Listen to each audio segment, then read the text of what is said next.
Megasthenes एक प्राचीन यूनानी राजदूत, इतिहासकार और नृवंशविद थे, जिन्होंने चंद्रगुप्त मौर्य के शासनकाल में भारत का दौरा किया।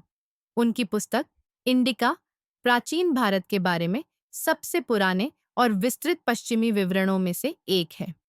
इस पेपर में हम मेगस्थनीज के भारत वर्णन के मुख्य पहलुओं पर चर्चा करेंगे और उनके कार्य के ऐतिहासिक महत्व को समझाएंगे। मेगस्थनीज का जन्म लगभग 350 ईसा पूर्व हुआ था और उनकी मृत्यु लगभग 290 ईसा पूर्व हुई। वह यूनानी सामंत सेल्यूकस प्रथम के राजदूत के रूप में चंद्रगुप्त मौर्य के दरबार में आए थे। यह दौरा 305 ईसा पूर्व के आसपास हुआ था, जब सेल्यूकस और चंद्रगुप्त के बीच एक संधि हुई थी, जिसके तहत सेल्यूकस ने अपने कुछ क्षेत्र चंद्रगुप्त को सौंप दिए थे।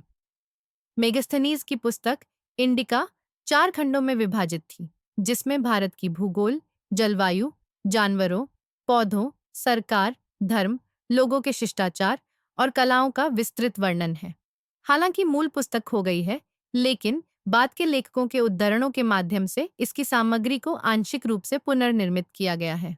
मेगस्थनीज ने भारत को एक अनियमित समचतुर्भुज के रूप में वर्णित किया, जिसका पूर्व से पश्चिम की ओर विस्तार 28,000 स्टेडिया और उत्तर से दक्षिण की ओर 32,000 स्टेडिया था।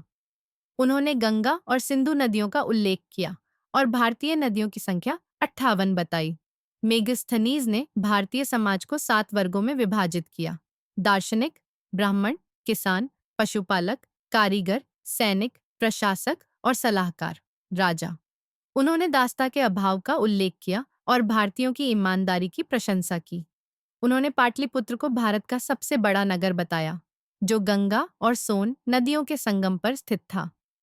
नगर की लंबाई 9.5 मील और चौड़ाई 2.25 मील थी और इसमें 64 द्वार और 570 बुर्ज थे।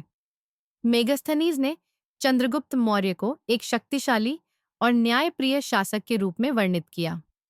मेगस्थनीज ने भारत की आर्थिक समृद्धि का उल्लेख किया, जिसमें सोने, चांदी, तांबे और टिन जैसे खनिजों की प्रचुरता थी। उन्होंने हाथियों और तोतों जैसे जानवरों का भी वर्णन किया, जो उनके लिए अद्वितीय थे।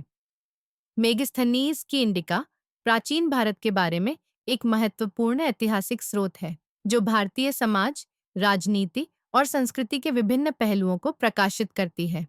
उनके कार्य ने भारत और यूनान के बीच सांस्कृतिक आदान प्रदान को बढ़ावा दिया और प्राचीन भारत के बारे में पश्चिमी दुनिया की समझ को आकार दिया।